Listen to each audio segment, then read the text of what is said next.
कह रहे हैं कि प्रवेश वर्मा को बना रहे थे मुख्यमंत्री, उन्होंने तो रेखा गुप्ता को दिया ना। अब इस पे तो बहस नहीं हो सकती है कि चुनाव से पहले प्रवेश वर्मा को, ये तो राजनीति है ना।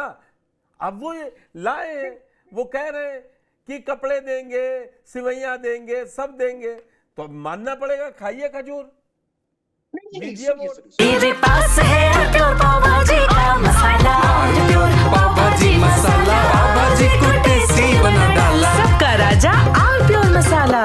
प्रायोजक हैं cancer healer centre, a new beginning.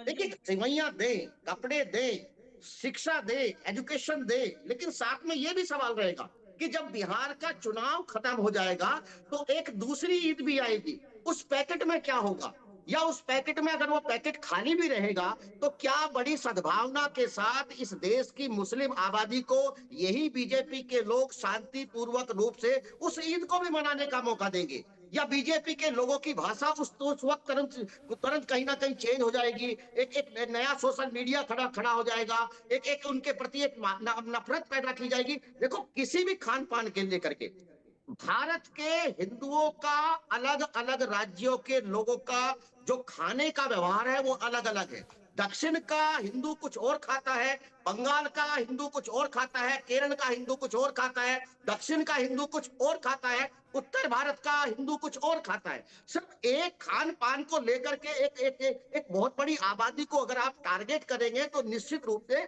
इस तरह की बातें सरकार के नीयत के ऊपर सवाल खड़ा करती है। अब ये समय आ गया है कि सरकार को ऐसे समूह को, ऐसे लोगों को, ऐसे सोशल मीडिया पोस्ट को कहीं ना कहीं रोकना चाहिए, कहीं ना कहीं टोकना चाहिए कि एक बहुत बड़ा वर्ग जो आबादी का है उसके अंदर एक संशय का माहौल क्रिएट हो, उसको आशंका महसूस हो। हाँ ठीक है, मोदी जी अगर चाहते हैं निश्चित रूप से तमाम पॉलिटिकल पार्टी को स्वागत करना चाहिए। अगर उनके लिए एक बेहतर एजुकेशन सिस्टम करना चाहते हैं, अगर उनके लिए नौकरियों में आरक्षण करना चाहते हैं, अगर उनके लिए एक सुरक्षित माहौल बनाना चाहते हैं, अगर उन सब मुस्लिम लोगों को जिनको आप पसमानदा बात करते हैं, मोदी जी ये गरीब नहीं है, ये जानबूझ करके ये शब्द नहीं प्रयोग किया। इससे पहले मोदी जी ने जिन गरीब मुसलमानों की बात करी है वो कहीं ना कहीं पसमानदा मुसलमानों को लेकर के बात करते हैं। वो मुसलमानों के अंदर भी डिवाइडेशन करना चाहते थे, लेकिन चूंकि बिहार का चुनाव है, एक बड़ा समूह इसके अंदर बट ना जाए, तो इसलिए वो जानबूझ करके गरीब मुस्लिमों की बात कर रहे हैं। कहीं ना कहीं वो मुस्लिम को भी बांटना चाहते हैं। लेकिन आपको ये मानना चाहिएगा, मैं व्यक्तिगत रूप से मोदी जी की इस स्कीम का स्वागत करना चाहता हूं, और निश्चित रूप से तमाम लोगों को ये स्वागत करना चाहिए, और इस उम्मीद में कि बीजेपी के लोगों की जो नफरती भाषा है उसके अंदर सुधार आए। जी देखिए सतीश जी, आपने वो बातें कही कि दो लाइन है बीजेपी में, लेकिन मैं डिबेट ही इस लाइन से शुरू कर रहा हूं कि अब ये नई बीजेपी है। हम कहते हैं कोई दबाव ही रहा होगा ना, कांग्रेस पर 86 में दबाव था ना, तो शाहबानो केस हुआ, उसको पलटा, फिर भी मुसलमान चाहता था कि हम जाएंगे इधर ही, तब से बटना शुरू हुआ ना मुसलमान। आज उत्तर प्रदेश में समाजवादी पार्टी के साथ खड़ा हो गया 92 की एक घटना के बाद। बोलना चाहूंगा आपको, मैं आ रहा हूं, एक मिनट बात कर लेने दीजिए ना, आपको मौका पूरा दूंगा, आपका नेटवर्क उस समय चला गया, वरना मैं आपसे पूरी बात लेता। तो आप कहिए कि अब पिछले गलतियों के लिए माफी मांगे, तब जब वो गलती है, वो कह रहे हैं कि किसी भी चीज का जो गलत है उसको गलत ही कहा जाएगा। तो अब आप क्या फिर तो ये देखा जाएगा ना, विपक्ष या कोई एक समूह के लोग ये चाहते हैं कि मोदी जी की छवि वही बनी रहे 2002 वाली, 2025 में बदले मोदी नहीं मंजूर है। नहीं, देखिए मेरा मानना ये है सर, ये सवाल मुझसे है ना पुष्कर जी? हाँ बिल्कुल आपसे। नहीं, देखिए किसी भी लोकतांत्रिक व्यवस्था में बदलाव की एक एक्सपेक्टेशन है।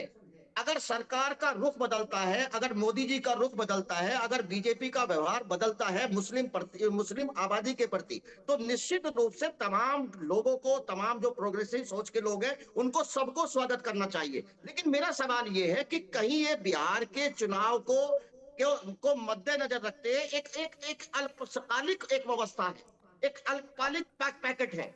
जब बिहार का चुनाव खत्म हो जाएगा, क्या बीजेपी नवंबर में बंगाल के बिहार के चुनाव खत्म होंगे, मई में बंगाल लग जाएगा, तो फिर मोदी जी किस समय बांटे 32 लाख मुस्लिमों को?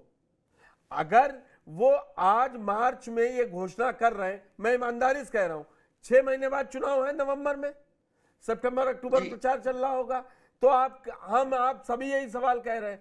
और अगर वो अक्टूबर नवंबर में करते तो मई में बंगाल में चुनाव है, वहां तो 28% मुस्लिम है, तो फिर मोदी जी किस नहीं, समय मैं फिर ये तारीख कह रहा हूं। विपक्ष बता दे, फिर कैसे उन पर नहीं, विश्वास देखिए होगा? देखिए, अगर जी आप जी एक मिनट अगर दे ये दीजिए स्कीम पुष्कर लंबी जी, चलती है 1 मिनट, तो किसी भी मेरा लोगों टाइम को, आपके किसी पास भी प्लीज। पॉलिटिकल पार्टी को बीजेपी की इन नीतियों का व्यवहार नहीं विरोध करना चाहिए। लोकतांत्रिक व्यवस्था में तमाम पॉलिटिकल पार्टी को ये राइट है कि वो लोगों के पास जाए, अपनी बात कहे, उनसे वोट मांगे, चाहे वोट के लिए ही ये सही है, स्वागत है, कहीं कोई दो राय नहीं। ठीक, लेकिन मैं बिलाल जी, फिर ये कहूंगा ठीक जी, ठीक, आपकी बात आगे, ठीक है बिलाल जी, आप बोलिए, आप क्या चाहते हैं बीजेपी से? देखिए देखिए पुष्कर जी, जो लोग वादा करते थे 15 लाख अकाउंट में आने का, और अभी अभी दिल्ली के चुनाव में इन लोगों ने वादा किया 2500 रुपए अकाउंट में डालने, वो तो लोगों को डाले नहीं। ये बच्चों वाले लॉलीपॉप और 2 राशन और 1 किट और 1 कपड़ा देके बहाना मत अब आप बनाइए। चाह रहे हैं बस हम मैं आपको ये चाहता हूँ प्रचार कि करने हेट के लिए मौका स्पीचेस दे जो दूं दे रहे हैं बोलने, इनके बीच सर, तथ्यात्मक बोलिए ना अरे थोड़ा। सर आप बीच में आपको कमेंट्री करने लगते हैं, प्लीज सर। अगर दे रहे हैं टाइम तो प्लीज दे दीजिए, वरना हाँ हटा दे रहे दीजिए हैं प्लीज, तो कोई दिक्कत नहीं। प्रचार ना कीजिए ना, असली बात बताइए, बुलाया है, पर चाहे हमें सम्मान है बोलने तो पूरा। दीजिए सर, हम तो बीजेपी के खिलाफ, अगर किसी के पार्टी के खिलाफ नहीं, हम तो सच बोल रहे हैं सर। क्यों नहीं, मैं सच नहीं बोल रहा क्या? मैं ये कह रहा हूँ कि हेट स्पीच दो, अगर देश के प्रधानमंत्री कहते हैं कि कोई भी नेता हेट स्पीच नहीं देगा बीजेपी का, तो किसी की हिम्मत है दे देगा? आज तक बोला प्रधानमंत्री ने? वो तो खुद कहते हैं कपड़ों से पहचाना जाएगा, संदूर की बात करते हैं, तिलक की बात, इस तरीके की बात होती है। तो हम तो वही कह रहे हैं, हमें नहीं चाहिए, हमें ये चाहिए जो हेट स्पीच देकर देश में नफरत फैल रही है, जिस तरीके से बवाल होते हैं। आपने देखा होगा महाराष्ट्र के अंदर क्या हुआ, ये हेट स्पीच का असर है ना। कब्रें खुदवा रहे हैं, ये इधर से वो आ गए 4 लोग, उधर से मस्जिद पे चढ़ गए, इधर से मंदिर से एक बार देश के प्रधानमंत्री आ जाएं कि आज के बाद कोई बीजेपी का लीडर हेट स्पीचेस नहीं देगा, किसी की हिम्मत हो जाएगी बोलने की? अगर ये देश के तय कैसे प्रधानमंत्री आ होगा जाए क्या जैसे, हेट स्पीच है? पहले औरंगजेब को कौन महान बताया, अरे अच्छा बताइए ना। अच्छा जी सर, ये बताइए, आप बहुत अच्छी ये मत स्पीच है जो, कहिए, या तो ए से स्टार्ट कीजिए और जेड तक जाइए। आप ये कहेंगे कि मैं तो अब जी से शुरू करूंगा या एच से शुरू करूंगा, तो नहीं शुरू होगा ना अल्फा, कोई एक सिरा पकड़ा जाएगा ना, कि जहां से आप कहें वहीं से सिरा हम पकड़ लें।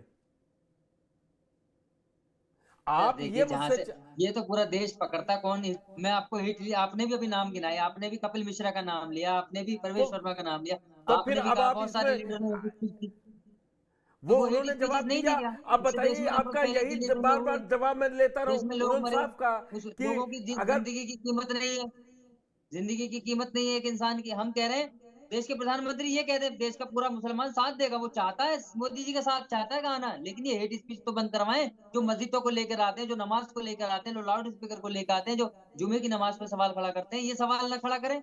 अरे धार्मिक आजादी है इस देश का, हमें कानून इजाजत देता है, हमारा फंडामेंटल राइट है बोलने का, पहनने का, क्या पहनेंगे, क्या खाएंगे, कैसे रहेंगे, लेकिन हमारे तो उसी पे क्वेश्चन मार्क होता है। ये खा लिया, वहां से ये निकल गया, वो क्यों पहन लिया, ये भगवा कलर हमारा है, ये हमारा। अरे बांटने की राजनीति छोड़ने का काम करेंगे। देश के प्रधानमंत्री एक संदेश दीजिए कि सबका साथ सबका विकास बोलने का नहीं होता। ये हेट स्पीच दोगे सीधा बाहर बाहर पार्टी से बाहर का रास्ता दिखाने का काम करेंगे। जिस तरह गिरिराज सिंह का आप बिहार की बात करें, कितने हेट स्पीच दे रहे हैं लगातार देश में, कि ये होगा, यात्रा निकाल रहे हैं लगातार, कि हम ये कर देंगे, वो कर देंगे। आपको सब पता है सर, आप बहुत बेहतर मेरे से जानते हैं, लाख गुना अच्छा जानते हैं कौन क्या कर रहा है देश के अंदर। चाहे वो किसानों की बात हो, बेरोजगारों की बात हो, दलितों की बात हो, मुसलमानों की बात हो, हर जगह से सरकार गिर रही है।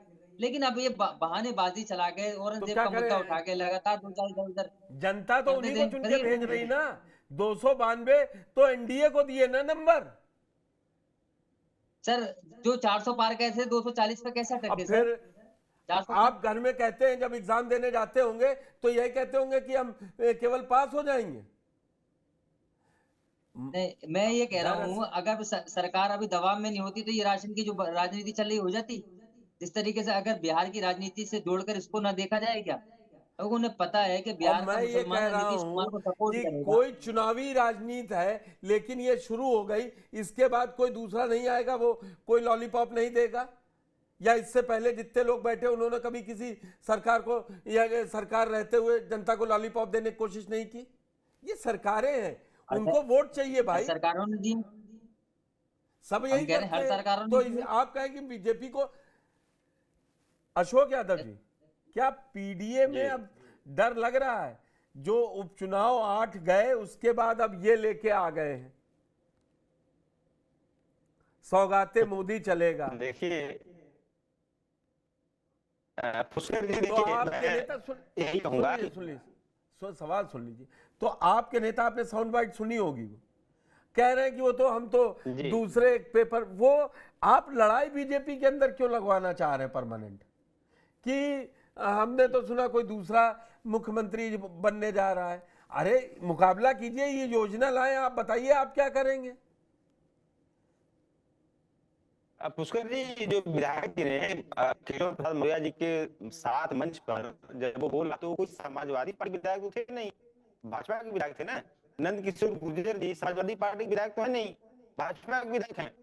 और जब ये लोग सवाल खड़े कर रहे हैं तो हम सवाल नहीं पूछ सकते कि आखिर में भाई आप ही विधायक कह रहा है कि 50,000 गाय करवाई जा रही, आप ही विधायक कह रहा है सरकार है, आप ही विधायक कह रहा है कि बाबा को दिल्ली जाना चाहिए, यहाँ की जो है कुछ को मिलना चाहिए, तो आप ही क्या कर रहे हैं, हम लोग थोड़ी कुछ कर रहे हैं। हम लोग तो बातों को बता रहे हैं भाई कि आप लोग ऐसे कर रहे हैं, सच्चाई क्या है। दूसरी चीज बात हो रही है आज सौगाते मोदी की, तो आपने क्या हमारे भी पांडे जी ने कहा कि अगर मोदी जी कोई बात बोले तो बात अलग है। मोदी जी ने 2024 लोकसभा चुनाव में क्या बोले, अब उससे ज्यादा फटी बात अगर कोई बोले तो उसको क्या कहा जाएगा। तो जब जो हेड है पार्टी का मुखिया, अफसरा का मुखिया, जब वही प्रति जबान बोल रहा है चुनाव जीतने के लिए, तो आप बाकी लोगों से करेंगे परवेश वर्मा सही बोल रहे हैं, अनुराग ठाकुर सही बोलेंगे, योगी सही बोलेंगे, क्योंकि जब यहाँ पे हम लोग बचपन थे, परिश्रम ही सफलता की कुंजी है। यहाँ भाजपा में क्या चल रहा है, नफरती बोल रही सफलता की कुंजी है। ये पूरा जो परिश्रम दिया कि सफलता कैसे जीती जाती है। आप दिल्ली में कपिल मिश्रा ने क्या क्या बोला, अब आज देखिए कानून मंत्री बैठे, अनुराग ठाकुर क्या क्या बोला, तो आपको उनको महिमा कर रहा और उसके बाद कह रहे हैं कि नहीं उनकी बात तो हम दोस्त नहीं कर रहे हैं। आप देखिए खास तौर से पुष्कर जी, अगर मैं 3 परिप्रेक्ष्य देखूं, सामाजिक, आर्थिक, राजनीतिक, मात्र 3, तो आप जो सौगाते मोदी आप जिस समाज को दे रहे हो उसको आपने तीनों प्लेटफॉर्म से डिमोलिश करने का प्रयास किया है। सामाजिक रूप से उनको ये बताया है आपके लोगों ने कि वो देशद्रोही है, वो आतंकवादी है, वो देश को बंटवारा करना चाहते हैं। आपने उनका संबंधन किया है, सामाजिक दुराव पैदा किया आपने। आप मालूम है अशोक जी, मेरे पास है प्योर पाव भाजी का मसाला, प्योर पाव भाजी मसाला, पाव भाजी को टेस्टी बना डाला, सबका राजा और प्योर मसाला।